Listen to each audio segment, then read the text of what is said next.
Hello everybody, welcome to Leamington Spa. Good morning, it's a beautiful summer's day. And today is the inaugural Andy versus Brett challenge video. So, we've got a fun one today. But it won't be so fun a few hours into this. But what we're going to do is we're going to do a little challenge, Brett and I, where we're going to pick a time to run a Leamington half that's sort of within our parameters, somewhere between PB and easy. And to add extra jeopardy, we're going to run it naked. So no looking at the watch. Just to clarify, that's what that means. We're not actually running this naked. So for me, the quickest time that I could possibly choose would be 1:45. And for Brett, I think we said 1:25. And we'll see at the end who's the closest. And they will be declared the winner. So let's get to the start line. Let's choose our times and let's crack on. Should be a good day. Brett and I decided that because of the heat, it would be a silly idea to include times within 5 minutes of our PBs. We both had a range of times spanning across a 20-minute window to draw from. So you will be running today's half marathon in 1 20 1:44. When was the last time you ran a 1:44? God knows. So that is just below an 8-minute mile. Oh, is that what it is? Yeah. Okay. And Easy me, pace ish. I am running today at, There we go. Here we go, the start line's good, the hooter's gone. 1:46, I'm 2 minutes behind you. Oh, this is going to be interesting. Okay, so if I overtake you, I've got a problem. Okay, so don't keep me. Right. Keep me behind you. Oh, man. Right, should we do it? Okay, Let's see what happens. 1:46 for me, 1:44 for you. So, statistically, this should be easier for me than you. Because it's closer to my PB. So it's closer to my max effort. Yeah. For you, this is going to be hard. So, It's Sunday long run pace. yeah, naked. I've run a sub 1:46 half marathon a handful of times now, and over the last 12 months, it does feel easier now than it used to. To win this challenge, I knew that I'd have to apply myself with a strong tempo run and try my best to tune into a pace that felt similar to when I last ran 1:45 in March earlier this year. There's a few things that are making this job a difficult one today, so they are as follows. The first start of this race has been uphill. That's not helped. It's about 25 degrees. By the time the sun's bounced off the tarmac, it feels double that. Can't look at my watch. There's no paces, no mile markers, and I'm not really half marathon fit. So it is very difficult to gauge if I'm going to get. I just looked at my watch. 1:46 finish. What I do know is that he's off. I can't see Brett anymore. So either he's raced off or I fell off the pace. Who knows? The only thing I do know is that my watch has buzzed 3 times. I think I can up to 4K, I think. This is fun. It turns out that there actually were mile markers, I just kept missing them. All I was thinking at this point was try and just hold the effort steady, not race anybody, and not get too complacent either. Kidding myself that a 1:46 half marathon is an easy pace, for me in this heat, and also I'm in between marathon training blocks, was something that I was up against. The pace that I'm after today was in no man's land really, between half marathon pace and marathon pace, which I've forgotten the feel of, as I haven't trained at that pace since early April. So I'm just waiting on one more watch bleep, because it's going to be 2 watch bleeps since the 5 mile marker, which will be 10k, because obviously 5 miles is 8k, so we're approaching 10k. I don't think I'm the only one on the struggle bus today. Here we go, 6 mile, so about 10k. This is, I feel like I can go really slowly. But I think that's what naked running does. It makes you feel like you're running slower than you are. Maybe I am running slow, I don't know. To hit 146, I need approximately, I don't know, 5:10 per K as a guess. Math isn't my strong point. Well, about, what's that, 8:20, 8:15 per mile. But all I can do is run on feel, and that's all I got. Heart rate's okay-ish, and I've still got over half to go, so got to bear that in mind as well. Right, no. Hey, how's it going? You right, yeah? You right, mate? Yeah. Doing a challenge today. Oh yeah, what are you doing? Naked running. What? I'm trying to run a 146 half without looking at my watch.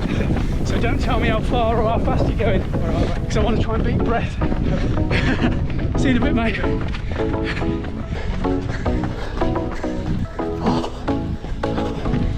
Oh, that's lovely. Thank you. Oh.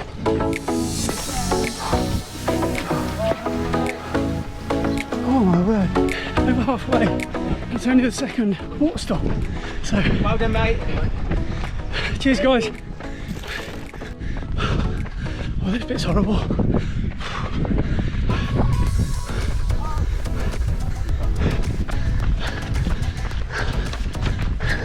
Look at the state of that hill. I'm having a tactical walk.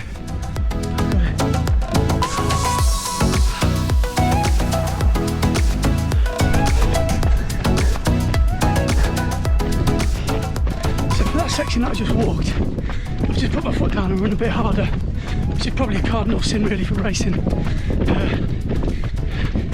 The only way I'm going to win this challenge now is if Brett has just gone way too fast and he's closer to 130, because I think I'm going to be closer to 155. So it's so difficult because I ain't got a clue how fast I'm going. It's part of the fun. I think it is, isn't it? Cheers! Yeah. Oh, okay. I just can't hack these hills today, they're a joke. This is really tough. Okay, 9 miles, 4 to go. This is hard. It's a hard day at the office.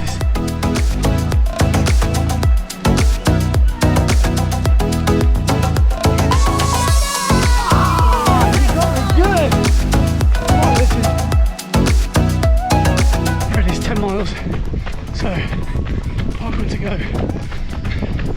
We can run a 25-minute parkrun.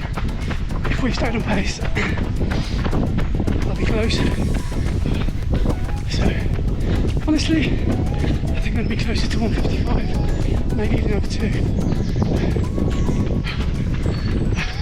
This course has shown no mercy. Let's hope for a bit of downhill soon. This is more like it. Lovely downhill in the shade.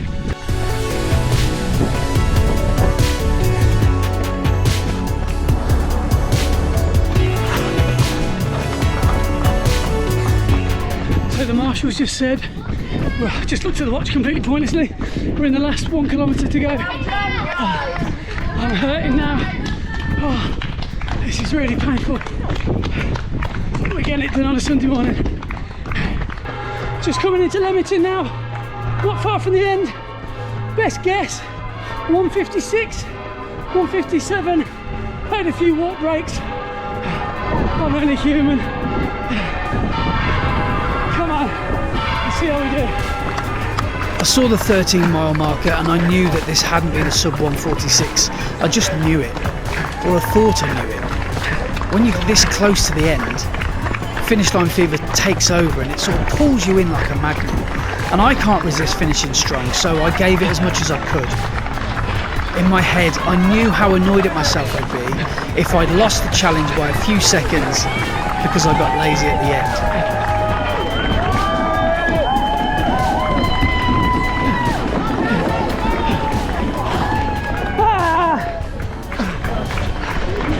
How are you doing?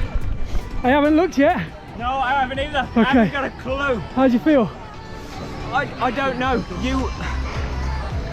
And Marshall told me halfway round, Brett is 7 or 8 minutes in front of you. Oh, really? So I was like, I do not know what to do with that information. That's exactly what I was just thinking, because I crossed the finish line and came in and had a chat with Ryan here. Yeah. And I was chatting to him for a good 2 or 3 minutes, and I went, shit, Andy's supposed to be 2 minutes behind me.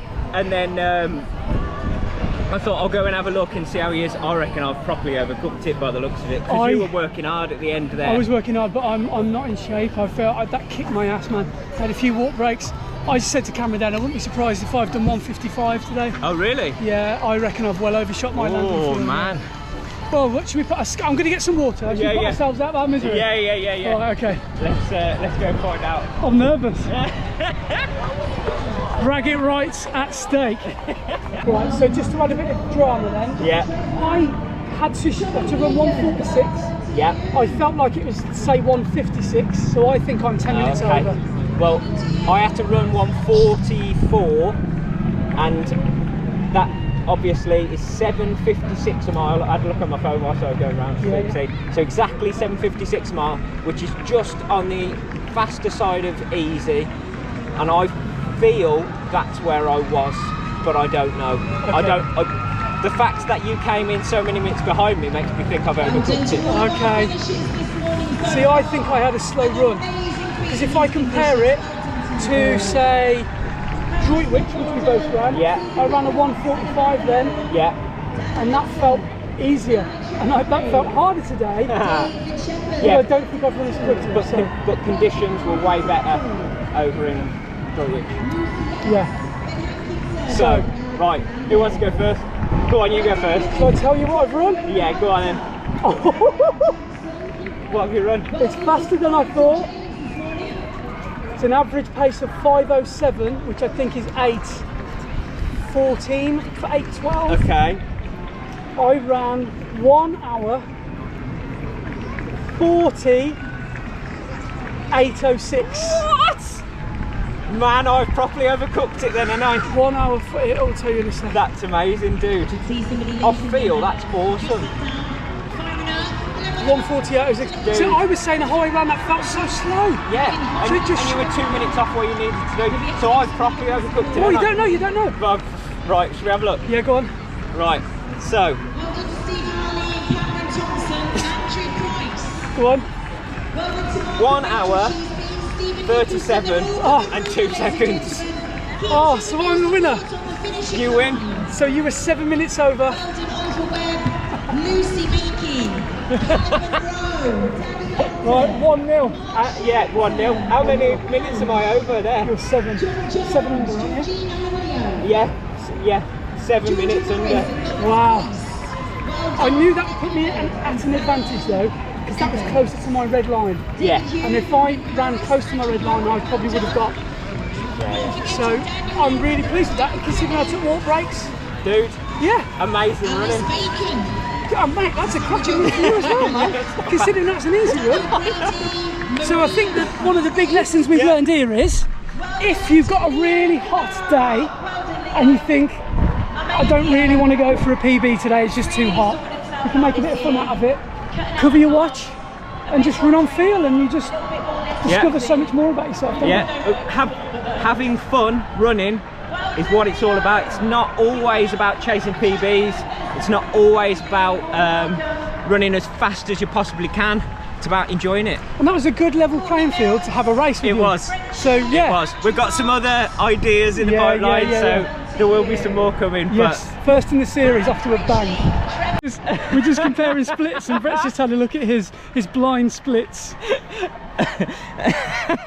So he's proper got foam. He's properly felt the pressure and the anxiety as it's gone on, because he's got quicker and quicker and quicker. And if you'd held that 7:55, because isn't that what the magic number what you had to run? 7:57, I think. Yeah, your first mile was 7:55, and you've got, what did you finish with, a 6:58? But that's the thing, when you're running blind and sort of naked, you don't realise the effort. You're getting quicker, aren't you? And it feels slow. Yeah. It's mental. It is crazy, and I've just looked at my splits, and I'm actually really pleased that I managed to sort of hold a what felt like a 5-minute kilometre split or an 8-minute mile split. So I'm really pleased with that, but I can totally see, I did the same. I finished a lot stronger because I thought, no, I'm really slow today. And it's so funny how you feel slow without your watch, but you're actually a lot quicker than you think you are. I'm so dependent on my watch for data. There's no denying that it's one of the most important things that helps me on my running journey. However, when that's taken away and all that you have is your instinct, you feel so connected to the sport of running in a way that you just can't explain. So am I telling you to ditch your watch? No, of course not. I need that data for reassurance and to feel some sort of control in the moment. But lose your watch for the odd run. Once in a blue moon, you might love it. You might hate it. Just try it. You might surprise yourself that you're faster than you feel.